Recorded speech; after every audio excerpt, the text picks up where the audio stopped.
Bonsoir. Le nouveau président du mouvement africain pour la nouvelle indépendance et la démocratie, Manidem, c'est Valentin Ndommo. Il a été présenté comme le nouvel homme fort à la tête d'un exécutif de 11 membres hier jeudi 30 juillet 2026 lors d'une conférence de presse au cours de laquelle le parti a annoncé rendre un vibrant hommage dans les prochains jours à leur ancien président, Anissé Kane, mort en prison il y a quelques mois.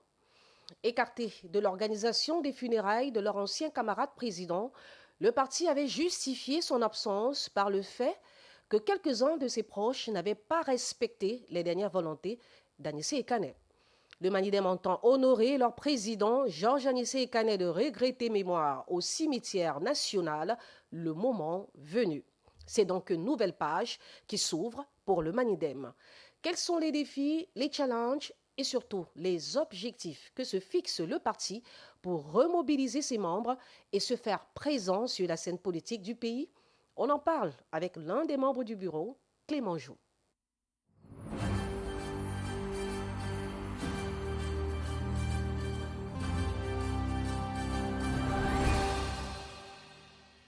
Mesdames, Messieurs, bienvenue sur Balafon Télévision. Nous ouvrons l'actualité par ce carnet noir à Douala.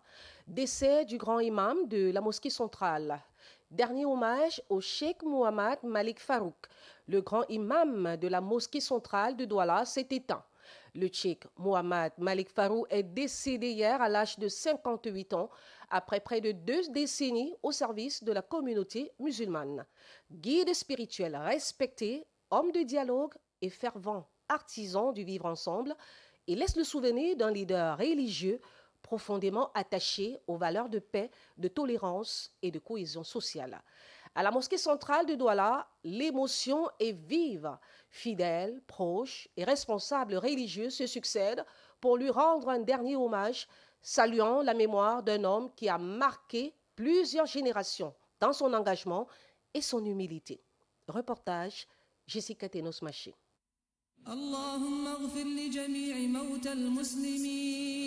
Dans l'enceinte de la mosquée centrale de Douala, l'émotion est palpable. L'annonce du décès du cheikh Mohamed Malik Farouk a plongé les fidèles dans la consternation. Le décès nous a apparu plus que tragique. Ça nous a brisé le cœur. Vu qu'on n'a pas entendu sa maladie. Donc c'est venu brusque comme ça nous a bouleversés.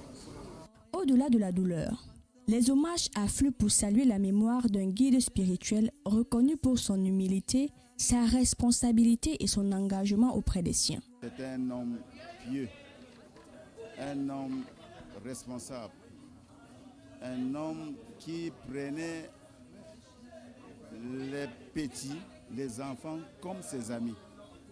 Pour ceux qui l'ont côtoyé, son héritage demeure à travers ses enseignements, ses conseils et les valeurs transmises au fil des années. Je me rappelle bien un jour, il est venu comme ça faire la prière à la mosquée centrale numéro 2 de Douala. Et c'est le grand imam qui devait prier. Le grand imam lui a passé la place de diriger la prière. Il a dit non, vous êtes mon père et je vais prier derrière vous. Cette fois-ci. Vous voyez un homme humble. Au lieu de prière, l'heure est au recueillement.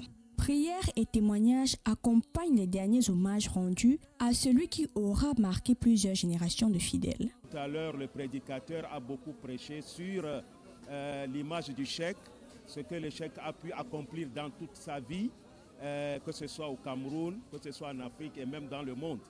Donc nous lui rendons hommage et nous n'allons jamais l'oublier. Mohamed Malik Farouk, une disparition qui laisse un grand vide, mais aussi le souvenir d'un homme de foi dont les enseignements continueront d'inspirer les fidèles.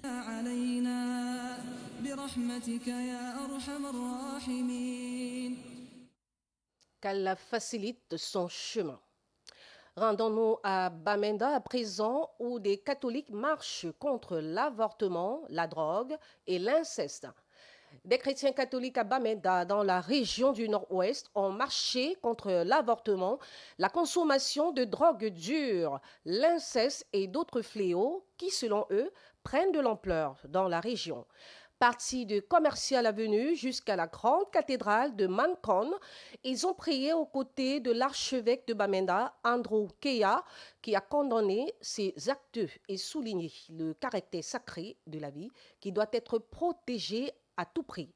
Cette sortie des chrétiens s'inscrit dans la lutte en cours contre les drogues dures et d'autres pratiques néfastes récemment lancées par les populations de la région du Sud-Ouest. Fondré vous donne plus de détails dans ce reportage. The fight against hard drugs and other ill devices has been extended to the Northwest region, with some Catholic Christians in Bamenda at the forefront. From Commercial Avenue to the Big Mancon Cathedral, the Christians brandish placards with messages condemning abortion, incest, and the consumption of drugs that have gained momentum in the region.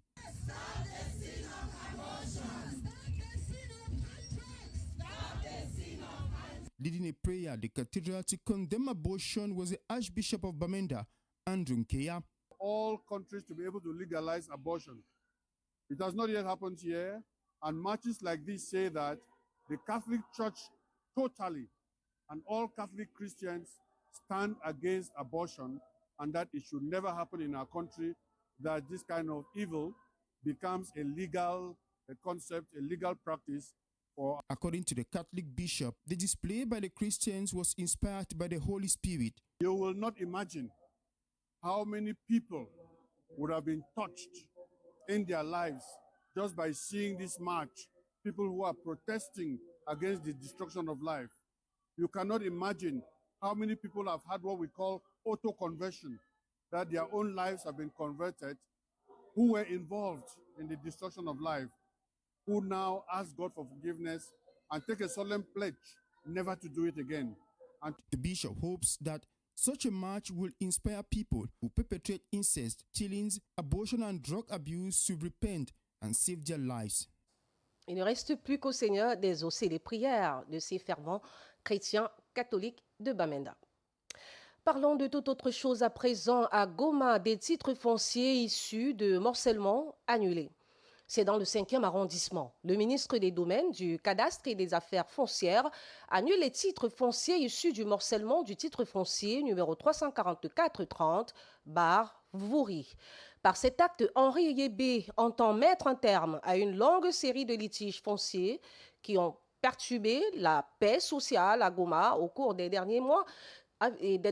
Justement, cette décision vise à clarifier la situation domaniale et à restaurer la sérénité entre les différentes parties concernées. Les détails avec Emmanuel Coco. À l'origine, 99 hectares avaient été régulièrement attribués à une famille en Goma par l'État du Cameroun. Mais les premiers signaux étaient mauvais. Des plaintes, des chantiers bloqués, des doubles ventes. Au fond, des manœuvres consistant à modifier les coordonnées cadastrales. Le bénéficiaire initial avait procédé à une augmentation irrégulière de la superficie de plus de 155 hectares en dehors des limites attribuées. Au finish, on ne parlait plus d'une superficie de 99 hectares, mais d'un bloc de terrain dont la valeur avait augmenté. Ngoma était devenu un terrain de spoliation et un risque en matière de transactions foncières. L'acte du ministre Henri Yébé vient donc siffler la fin des conflits fonciers permanents. Et Simi Atangana, juriste conseil de ce dossier.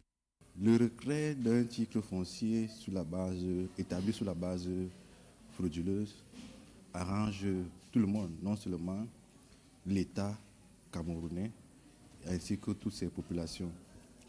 S'agissant des populations de Ngoma qui étaient confrontées à des problèmes de double vente, la récupération de ces 245 hectares en Goma résonne donc comme une grande victoire à plusieurs titres. Les conséquences peuvent être des poursuites judiciaires. Et avant d'entrer avant cette interview, m'a été rapporté d'ailleurs que les poursuites sont enclenchées contre certains auteurs qui sont avérés dans cette spoliation, pour reprendre les termes du MINCAF. En attendant que la partie lésée apporte d'autres arguments pour faire basculer la donne pour l'État du Cameroun, c'est un patrimoine colossal qui réintègre le domaine public, selon Sa Majesté Christian Bakala, chef du village Ngoma à Douala 5e. À présent, parlons d'économie. Des avocats anglophones formés sur la dématérialisation des titres. Des centaines d'avocats de la Common Law des régions du Nord-Ouest et du Sud-Ouest ont été formés sur la modernisation du marché financier et sur le renforcement de la pratique juridique de la Common Law. Organisé par le ministère des Finances en collaboration avec la Caisse autonome d'amortissement et le barreau du Cameroun, la formation a mis en avant les avantages de la modernisation à travers la dématérialisation des titres, c'est-à-dire la conversion des actions et obligations physiques en format électronique. Notre correspondant basé dans le Sud-Ouest, Larry Etan, a collaboré avec René Marquez pour ce reportage. More than 500 lawyers and notaries gathered for a 3-day seminar aimed at modernizing the financial market and strengthening common law legal practice, organized by the Ministry of Finance in collaboration with the Autonomous Sinking Fund and the Cameroon Bar Council. Bar Council Association President Mba Eric Mba took participants through the process of dematerialization. The whole issue about dematerialization, as others must have said, is the law and the world as a whole is moving from the old traditional format of storage, which was the paper form, which was the old archiving system, but now everything is going electronic. In such, and the whole issue about dematerialization, creating the central depository. The central depository simply means that all the shares, because shares are transferable, are deposited in this central depository. Somebody who is in China, somebody who is in the US, in Japan, or wheresoever can access. You have a wider market where you want to sell the shares of your company and you want to transfer them and all of that. That first rolled out in 2014 for Francophone lawyers. The training has now been extended to the Northwest and Southwest regions following persistent advocacy. And quite often, it is always mistaken to think that notaries in Cameroon are only the Francophone notaries. So they went ahead and trained the Francophone notaries, and they went ahead on that. That justifies why you hear the director himself said, out of 1,400 or so public limited liability companies that have been dematerialized per his records, just about 10, not 10%, just about 10 companies are from the English-speaking regions of the Northwest and the South. According to Kendem John Fogap, Deputy Director General of the Autonomous Sinking Fund, there are several economic advantages to going digital. The economic advantages that you know, a lot of people used to have their shares in paper form. Some will get them missing, some will get them destroyed, forgery and the rest. But today they want to convert this into the electronic form. And it comes with all other advantages. You want to sell your security, you will no longer be looking for X or Y because you may want to sell. You will not even know where a buyer is. But today it's possible with the electronic version of it. You want to sell, you easily know whom to propose. Because Finance Minister Louis-Paul Moutaze, who chaired the event in Limbe, said the reform is part of the broader drive to modernize the financial system under the National Development Strategy 2020 to 2030. Voilà qui est dit. Parlons de toute autre chose à présent. Journée de la femme africaine. L'appel à agir contre les violences. 26 cas de violence physique recensés en 3 mois. Un chiffre qui alerte le mouvement Le Cameroun que nous voulons en cette journée internationale de la femme africaine célébrée ce 31 juillet. L'organisation appelle à libérer la parole des victimes et à renforcer la lutte contre les violences faites aux femmes. Les détails, c'est avec Linda Yuninyasa. Au-delà de la célébration, c'est un appel à l'action. Le mouvement Le Cameroun que nous voulons souhaite faire entendre la voix des sans-voix à travers une déclaration de plaidoyer articulée autour de 3 priorités majeures avec un accent particulier sur la lutte contre les violences faites aux femmes. Donc sur la gouvernance du pays, sur le développement du pays et bien évidemment sur des questions qui se rapportent à la femme.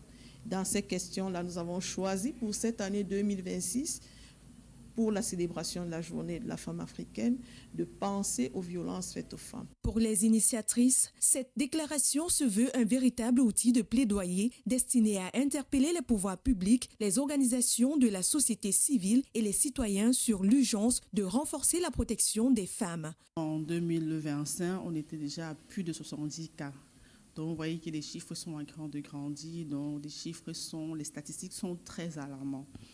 Et aujourd'hui, nous voulons dire à nos autorités de saisir ce problème et d'apporter des réponses. Le mouvement plaide également pour un meilleur accompagnement des victimes ainsi que pour le renforcement des capacités des forces de l'ordre et des équipes de suivi sur le terrain afin d'améliorer la prise en charge des cas de violence. Nous avons des rapports par rapport à l'accueil de ces forces de l'ordre. Donc l'accueil n'est pas mieux structuré. C'est pour cela que dans notre plaidoyer, nous demandons la formation de ces forces de maintien de l'ordre à l'accueil des victimes de violences. À travers cette initiative, le mouvement Le Cameroun que nous voulons espère faire de la Journée internationale de la femme africaine un véritable moment de mobilisation nationale afin que chaque femme puisse vivre dans un environnement plus sûr, dans le respect de ses droits et de sa dignité. Et si on quittait les violences pour parler d'amour, et précisément à Bafoussam. Amour, respect et engagement mutuel. C'est le conseil adressé ce 31 juillet 2026 aux 25 couples ayant choisi de donner un cadre légal à leur amour. Une cérémonie de mariage collectif organisée par l'exécutif municipal avec pour objectif de sécuriser les familles par la législation des unions et promouvoir la consolidation du foyer. Reportage Joël Ferdinand et Ouanet. De l'amour et de l'émotion, ce 31 juillet dans la salle polyvalente de la communauté urbaine de Bafoussam, à la faveur des mariages collectifs organisés par l'exécutif municipal, 25 couples ont officialisé leur union après plusieurs années de vie commune. Passage des alliances, signature et engagement. Un nouveau départ pour ces familles, désormais reconnues par l'état civil. Je suis très ému en ce 31 juillet, date à laquelle je légalise ou encore je solennise mon union avec mon épouse. Longtemps, nous étions en concubinage 10 ans passés, mais aujourd'hui, monsieur le maire nous a donné l'occasion d'être légalement mariés. Nous sommes tellement heureux, très heureux, et nous remercions le maire de la commune pour ce qu'il a organisé pour pouvoir permettre à ce que nous puissions être unis en ce jour. Au cours de la cérémonie, les nouveaux mariés ont également été sensibilisés sur leurs droits et devoirs, une étape destinée à renforcer la compréhension des responsabilités qui accompagnent le mariage. À l'article 212, on nous dit « Les époux se doivent mutuellement fidélité, secours et assistance. » Fidélité, il signifie que les époux ne peuvent avoir des relations sexuelles qu'entre eux, car les accomplis avec un dièse constituent l'adultère. Pour le maire de la ville de Bafoussam, Roger Tafam, cette initiative répond à une volonté, sécuriser les familles et encourager la régularisation des unions. Il y a un constat évident, beaucoup de personnes vivent sans se marier à l'état civil. Et ayant fait ce constat, nous avons pensé qu'il était opportun pour nous d'apporter de l'aide à certaines parties de la population, à certains citoyens qui peut-être par manque d'opportunités, par manque de moyens, hésitaient à franchir le pas. Pour marquer cette nouvelle étape dans la vie des couples, l'exécutif municipal a offert un dîner ainsi que des présents aux nouveaux mariés dans une ambiance festive et conviviale. Et on ne peut que souhaiter bonne fête à tous les amoureux. Quittons Bafoussam pour nous rendre à Foumbote pour un projet pour la paix et la cohésion sociale. Terre d'accueil pour de nombreux déplacés internes, Foumbote fait face à de nouveaux défis de cohabitation. La pression sur les terres et les ressources alimente des tensions entre communautés hautes et populations déplacées. Pour promouvoir un vivre ensemble durable, un projet de résilience, de paix et de cohésion sociale a été lancé. Reportage de Sidik Ndjingou, notre correspondant. Foumbote, une terre fertile, une commune cosmopolite qui attire, mais avec L'afflux des déplacés internes, la pression sur les terres s'accentue.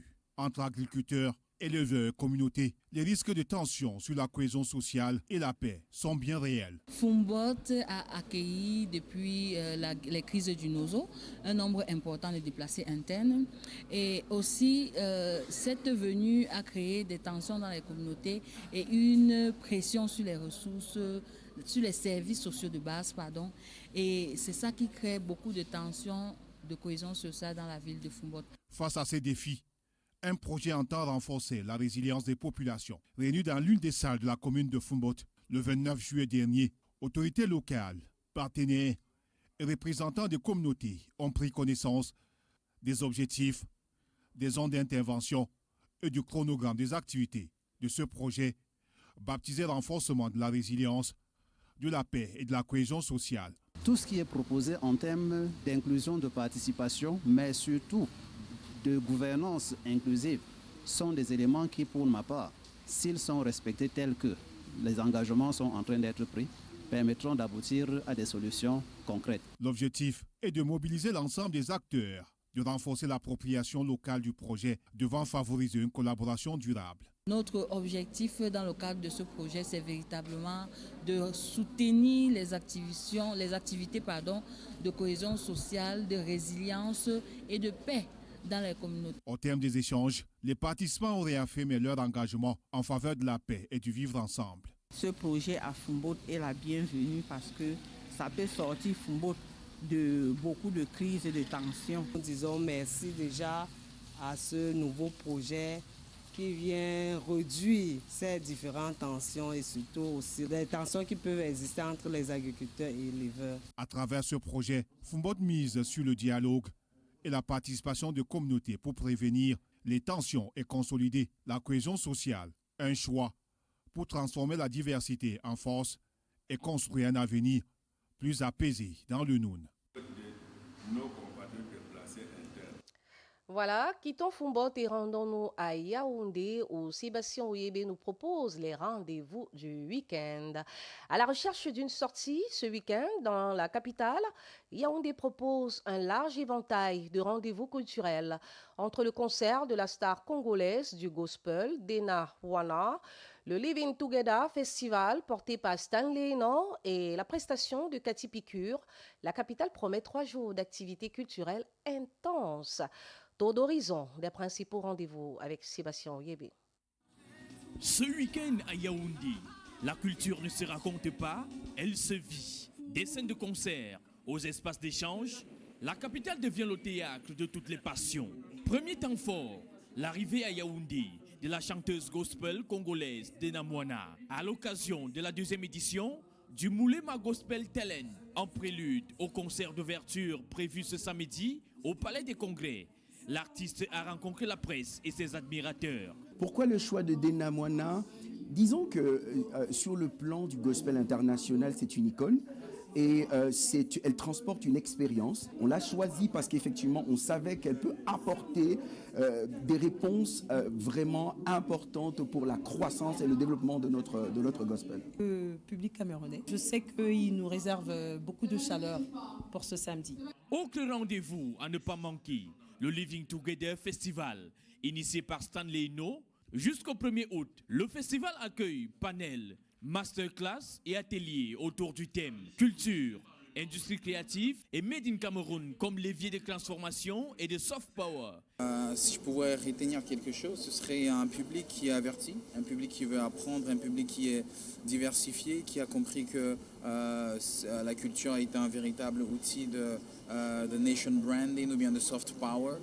Donc c'est un excellent rendez-vous de vivre ensemble, mais qui au-delà de vivre ensemble crée un vrai réseautage parce que vous avez des gens, j'ai vu des jeunes qui ont des idées incroyables que je n'aurais pas pensé qu'on puisse avoir ici. Et également, ils rencontrent des aînés qu'ils n'auraient pas rencontrés en temps normal. La musique sera également à l'honneur ce samedi dès 19h au Centre culturel camerounais avec le concert de Cathy Picure accompagné de l'Orchestre national du Cameroun et de plusieurs artistes invités à l'instar de Dynastie Le Tigre.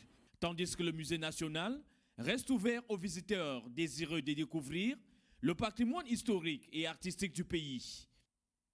Voilà, le week-end s'annonce donc mouvementé du côté de Yaoundé.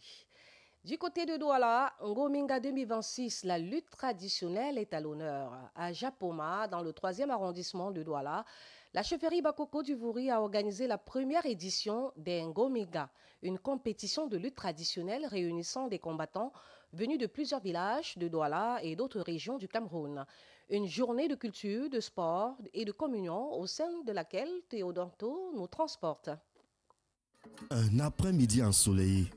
Sur l'esplanade dominant l'un des bras navigables de la Dibamba, le vieux pont allemand veille sur un décor pittoresque. C'est dans ce cadre verdoyant que la chefferie Bakoko du Vouri accueille la première édition d'Ngominga, une initiative qui remet à l'honneur la lutte traditionnelle, un art ancestral où force, technique et courage s'affrontent devant un public venu nombreux.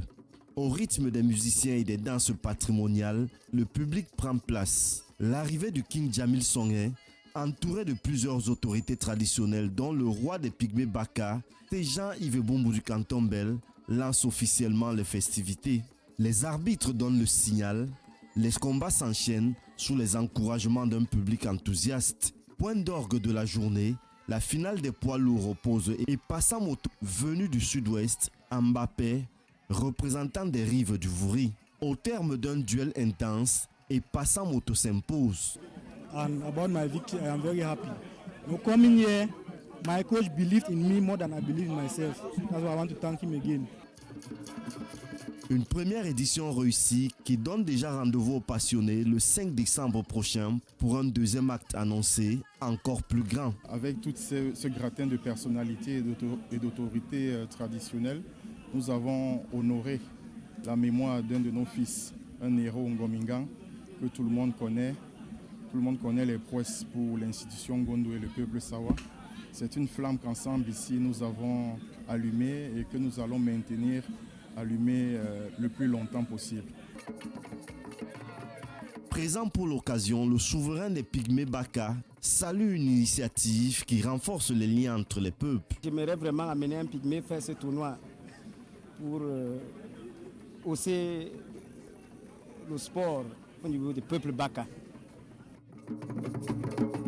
Une vision partagée par Sa Majesté Jean-Yves Bumbu, souverain du canton Bel, qui applaudit cette célébration du patrimoine culturel. D'exemple, le Sénégal, avec ses spécificités de lutte, pourquoi pas nous?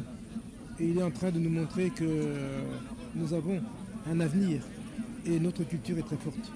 Et donc, quand je vis une situation comme celle-là, je suis heureux. Le vainqueur repart avec une cagnotte de 500 000 francs CFA à laquelle s'ajoute une prime spéciale offerte par le King Jamil Songé. Une journée authentique qui a fait revivre le temps d'un après-midi l'esprit des grandes fêtes traditionnelles d'autrefois.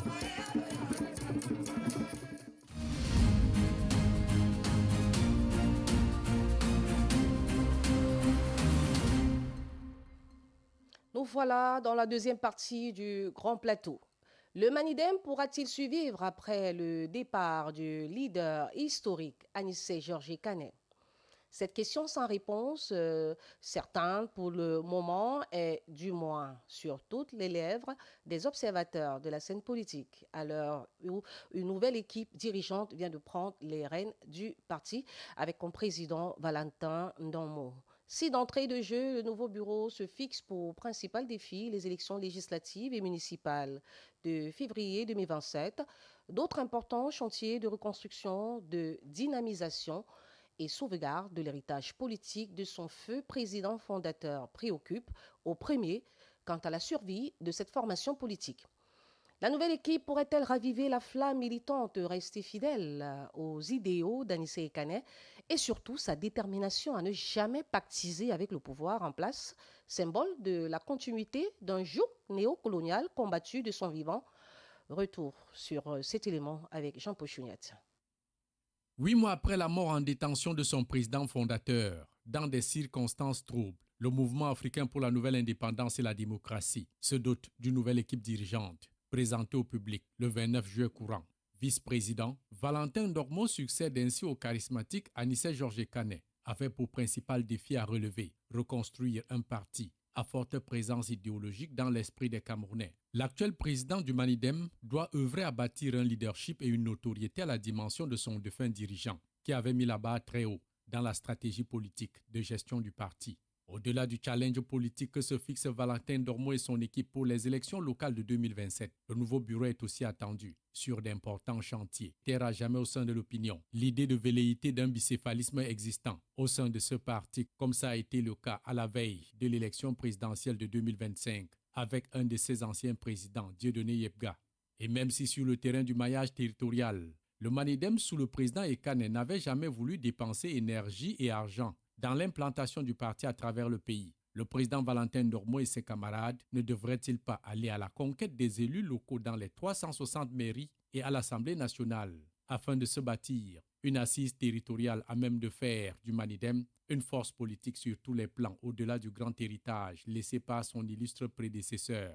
En clair, la tâche est immense, mieux titanesque pour insuffler au Manidem une approche managériale d'expansion du parti, tout en restant fidèle à la ligne politique de défense des intérêts d'un Cameroun pris en otage par un système colonial et néocolonial avant et après son indépendance. Valentin Dormo saura-t-il rester fidèle jusqu'au bout au principe de non-collaboration avec le parti au pouvoir, comme l'a été Anissé Georges Ekane dans sa foi militante jusqu'à sa mort? Un autre chantier non des moindres, l'unité du parti. Le Manidem sous Valentin Dormo sera-t-il préservé des démons de la division, des querelles intestines, comme c'est régulièrement le cas avec d'autres formations politiques, à la mort du père fondateur? En un mot comme en mille, le nouveau bureau du Manidem est désormais attendu sur le terrain. Valentin Dormo ira-t-il au-delà de l'œuvre du défunt président fondateur dans la préservation de l'unité du parti, son animation et son développement? Au mieux, le Manidem va-t-il survivre au départ de l'emblématique Anissé Georges Ekane?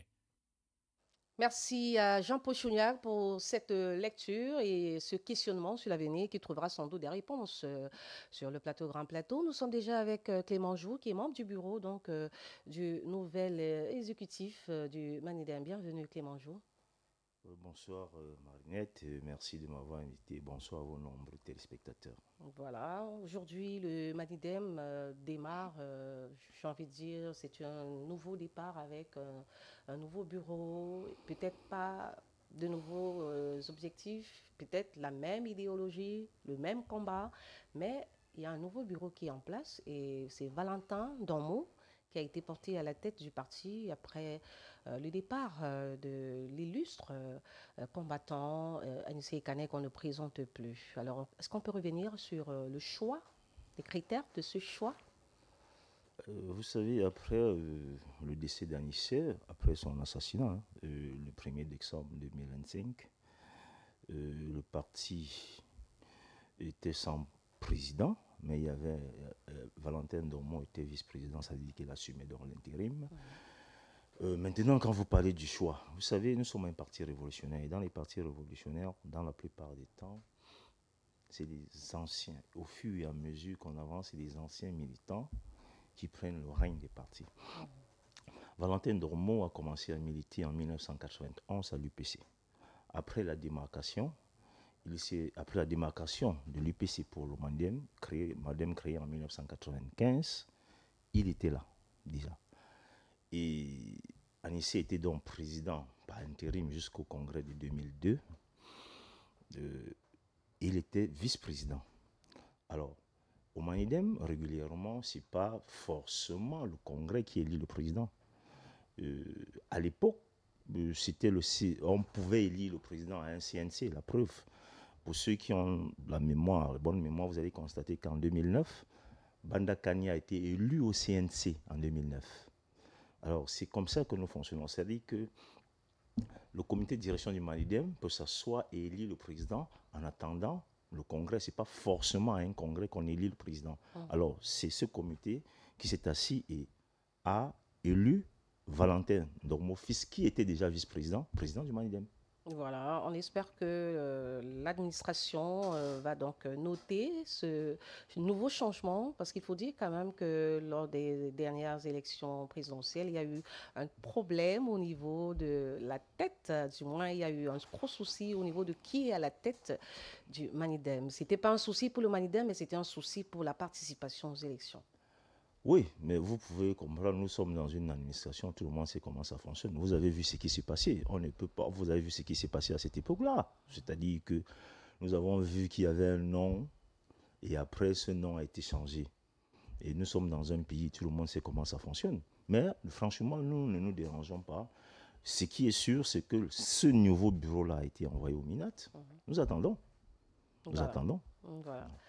Le principal message, surtout le message fort qui a été délivré lors de la conférence de presse hier, 30 juillet, c'était une préparation d'un vibrant hommage à Anissé Kané au moment venu au cimetière national. On peut revenir sur votre non-participation de ces obsèques? Non, vous savez, si vous parlez de la non-participation des obsèques,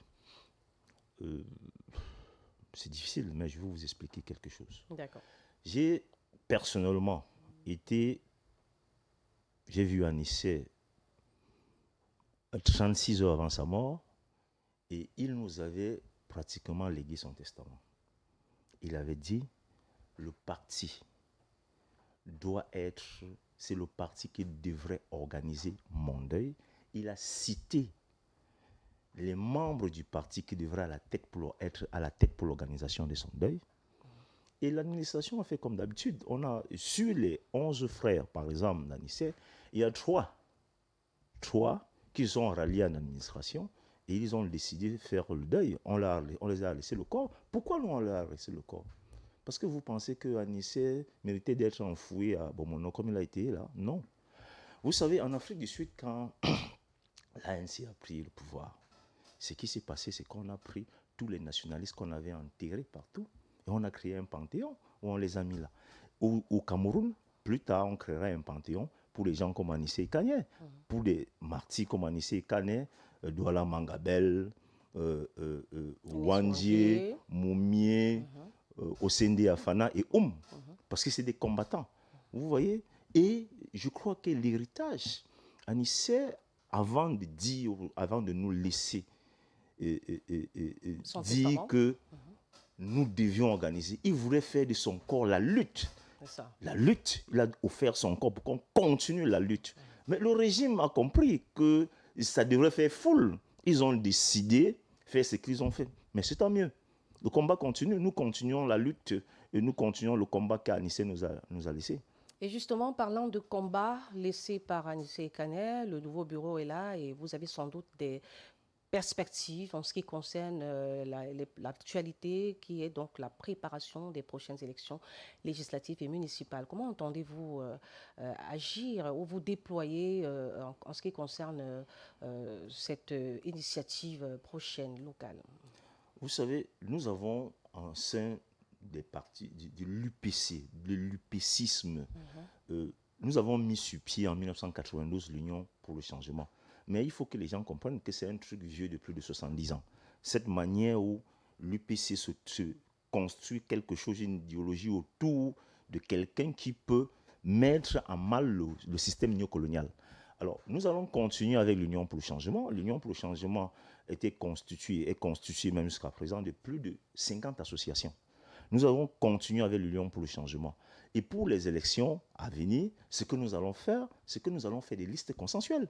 Nous avons compris que chaque fois qu'on se met autour, ensemble, pour faire quelque chose, ça ébranle le pouvoir. Regardez jusqu'aujourd'hui, le pouvoir néocolonial a des difficultés à cause de l'élection de 2025. C'est la première fois au Cameroun qu'on donne à un opposant 35%. On lui donne 35% parce que le pouvoir a compris.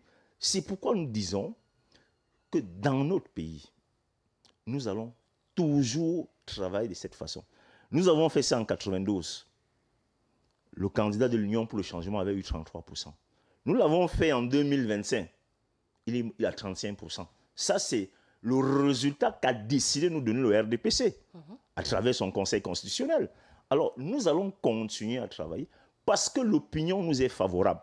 C'est justement pourquoi ils ont interdit, moi je vais dire ça comme ça, ils ont interdit que nous organisons les obsèques d'Anissé. L'opinion nous est favorable. Nous allons continuer à travailler, nous allons faire des listes consensuelles aux législatives et municipales et on verra.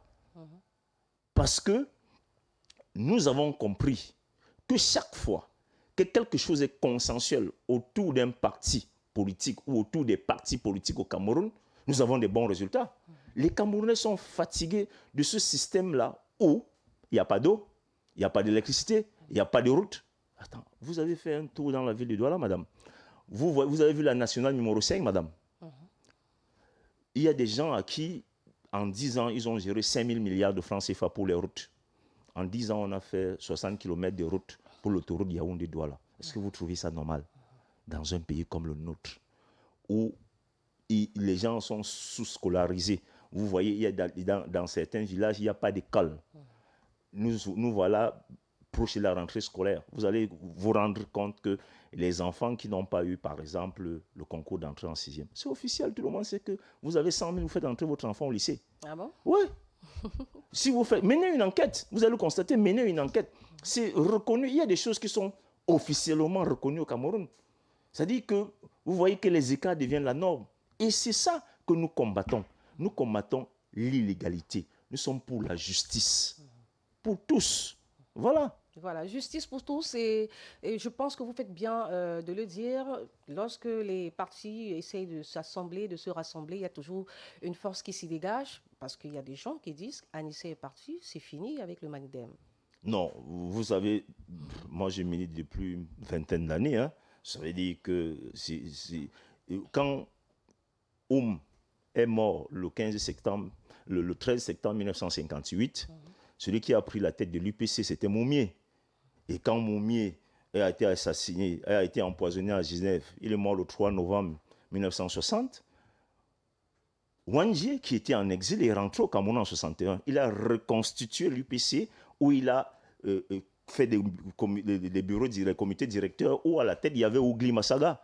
Quand Wandjie est mort en 1971, fusillé le 15 janvier 1971, Ougli Massaga a pris la tête de l'UPC. Et c'est comme ça. Alors, on forme les gens au fur et à mesure. Après, nous, il y aura une autre génération. Hein. Nous n'allons pas, nous-mêmes, nous allons mourir. Vous savez, quand nous venons sur les plateaux de télévision comme le vôtre, nous savons que nous sommes plus proches de la mort que de la vie, hein, dans un système comme celui-ci. C'est-à-dire qu'à la fin d'une émission, là, je peux être embarqué, allez. Vous voyez, quand les gens ont perdu l'humanisme, vous voyez quelqu'un comme André Blaise Essama qui est en prison, malade, et qu'on refuse de lui administrer des soins. Et là-dessus, il peut mourir comme Anissé.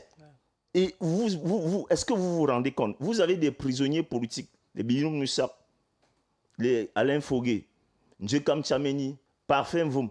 Qu'est-ce qu'ils font en prison? Nous avons des détourneurs de fonds publics qui ont eu les évacuations sanitaires, qui sont à Paris en train de jouer leur vie. Vous comprenez? Vous voyez la discordance qu'il y a dans ce régime-là, et vous estimez qu'il y a la justice au Cameroun? C'est ça le problème. C'est-à-dire que le petit Camerounais qui voit comment le Cameroun fonctionne, il comprend que le Cameroun fonctionne à deux vitesses. Il y a les gens d'en haut, il y a les gens d'en bas. Voilà, c'est triste, mais c'est la réalité. Alors nous nous battons chaque jour pour que les conditions de vie soient améliorées. C'est pourquoi nous dénonçons. Nous dénonçons parce que nous savons, il y a un adage qui dit, si une goutte d'eau tombe sur une pierre en 1000 ans, ça creuse un trou. Voilà. Voilà, ça creuse un trou. Et parlons au sujet, revenons vraiment sur ce sujet de Blaise Essama. Le Manidem a fait une sortie justement à ce sujet pour interpeller les pouvoirs publics, pour attirer l'attention sur sa situation, sur son cas. Est-ce que vous pensez qu'il y a des chances, qu'il y ait des réactions qui puissent vraiment contribuer à sauver et à améliorer la santé de Blaise Essama, ou alors il risque de partir comme Anissé Kanem? Qu'est-ce que Blaise Essama fait en prison? That is the question. Alors, vous mettez les gens en prison aujourd'hui au Cameroun pour leurs opinions, alors que vous avez quelqu'un qui nous a dit qu'il faudrait qu'on retienne de lui celui qui nous a apporté la prospérité et la démocratie. Qu'est-ce que Blaise Essama fait en prison? Vous avez un activiste qui ne dit alors, allez casser le monument, le clé à Bonanjo, et mettre le monument de Douala Mangabé, c'est une mauvaise chose. Vous irez à Paris, vous voyez un nom qui ressemble à un nom camerounais. Non, à Paris, on glorifie Charles de Gaulle. Nous devions glorifier, et nous, nos héros. Moi, je ne sais pas pourquoi, c'est que Blaise Essama fait en prison. Normalement, que ces gens sachent que dans ce pays, il y a un ministre de l'administration territoriale qui, à l'époque, c'est l'administration territoriale qui s'occupait des prisons. Et on lui avait dit que les gens vivaient dans de très mauvaises conditions en prison. Il n'a pas pris en compte. Mais aujourd'hui, il y est. Et c'est lui qui dit aux gens qu'il y a les mauvaises conditions de prison. Vous savez, la terre tourne. Hein? Ouais, la terre tourne. Quelqu'un nous avait dit que la terre tournait autour du soleil. Aujourd'hui, c'est son tour. Demain, c'est le vôtre. Parce qu'en principe, quand on demande aux gens de réguler quelque chose, ils pensent qu'on le dit pour nous-mêmes. Non. Ça peut arriver que c'est votre tour. Personne ne peut être sûr qu'il va partir sans passer en prison. Surtout ceux qui nous dirigent, qui sont des grands détourneurs de fonds. Au Cameroun, quand on parle de détourneurs de fonds, on ne parle de sacs à milliards.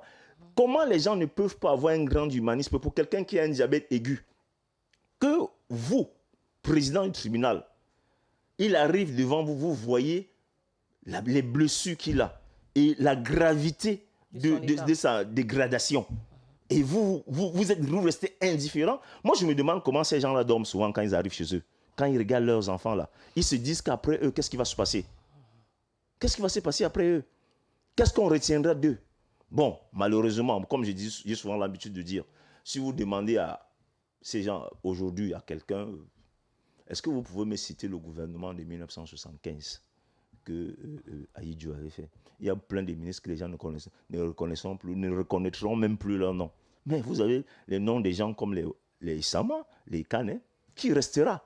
On en parlera, on apprendra les combats d'Anissé au Camerounais. Parce que vous avez un activiste comme ça, qui ne fait que des déclarations, qui fait des choses que, en principe, le pouvoir devrait s'approprier pour transmettre ça à nos enfants, de génération en génération. Nous sommes dans un pays où on apprend que l'histoire des autres. Est-ce que vous trouvez ça normal? Vous trouvez pas ça normal? C'est pas normal. Il y a des gens qui se sont battus pour ce pays, qu'il faut qu'on en parle. Quand eux-mêmes ils citent souvent les pères fondateurs, moi j'ai entendu un jour dans le discours de Biya parler des pères fondateurs, il parle de qui? Même s'il n'a pas cité les noms, il parle de qui? De ceux qui sont battus, qui ont versé leur sang pour ce pays. Il faut quand même à un certain moment donné qu'on puisse que ces personnes qui nous dirigent là, qu'ils ont un grain d'humanisme, vraiment. Et je suis souvent surpris que ces gens-là, vous les voyez le dimanche à l'église.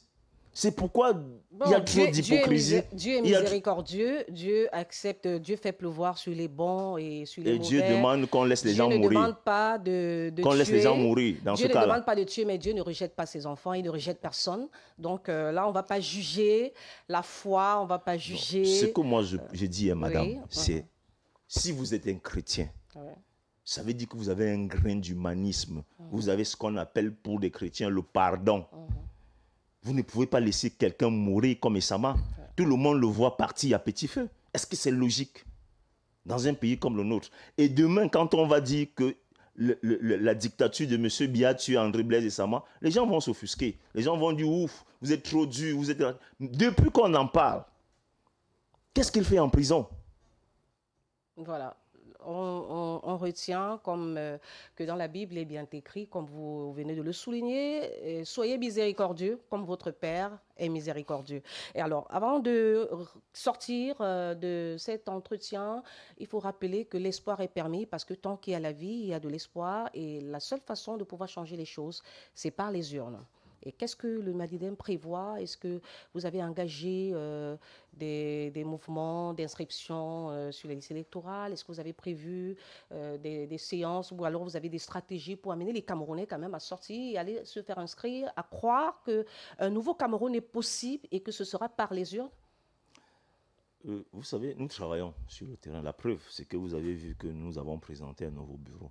Ça veut dire que nous travaillons sur le terrain. Vous pouvez vous rendre compte qui cru que le Manidem pouvait investir comme tout. Vous comprenez que nous avons toujours travaillé. Quand vous prenez l'histoire du Manidem, nous étions au devant pendant les réclamations des AESNL, pendant les 9 de Bipanda. Vous comprenez que le Manidem, un pays, l'élection, ce n'est qu'une infime partie de la vie d'un pays. Tout à fait. Et nous allons travailler, si ce n'est que pour les élections, nous travaillons pour y. La preuve, c'est qu'en 2020, nous y étions. Nous n'avons jamais boycotté une élection. Nous participons aux élections. Vous voyez? Mais il faut quand même que les Camerounais retiennent quelque chose. Quand on parle de Houm, de Wandji, de Moumié, des Canets. Personne parmi ces personnes dont je suis en train de citer n'a été élu. Hein. C'est ça. Il y a beaucoup de Camerounais qui ne savent même pas que Ouma a été battu aux élections en 1951. Personne ne le sait. Mais ce n'est pas une élection, être élu à une élection qui fait de vous un leader. Non. Mais l'élection fait quand même partie du pays. Alors, nous travaillons pour... Nous y serons. Nous y serons aux élections. Nous allons participer aux élections législatives et municipales, comme je vous ai dit. On travaillera avec des partis. On fera des listes consensuelles. Forcément, le nouveau bureau a des projets. Est-ce qu'on peut avoir une perspective? Quels sont vos prochains challenges? On l'a compris, vous travaillez pour les prochaines élections. Est-ce qu'il y a d'autres domaines quand même où oui, vous êtes en nous train de allons. travailler? Comme je dis aux Camerounais, n'ayez pas peur. Il y a un langage qu'on a balancé aujourd'hui dehors qui fait à ce que les gens ont peur d'adhérer. Je vais voir mes enfants grandir. Alors vous croyez que moi je n'ai pas d'enfants? Je ne les vois pas grandir? Moi je ne suis pas encore mort. Ça veut dire que nous allons reculter. C'est la première chose. C'est-à-dire que nos perspectives, c'est d'abord de reculter, de former les jeunes et de demander aux jeunes d'adhérer.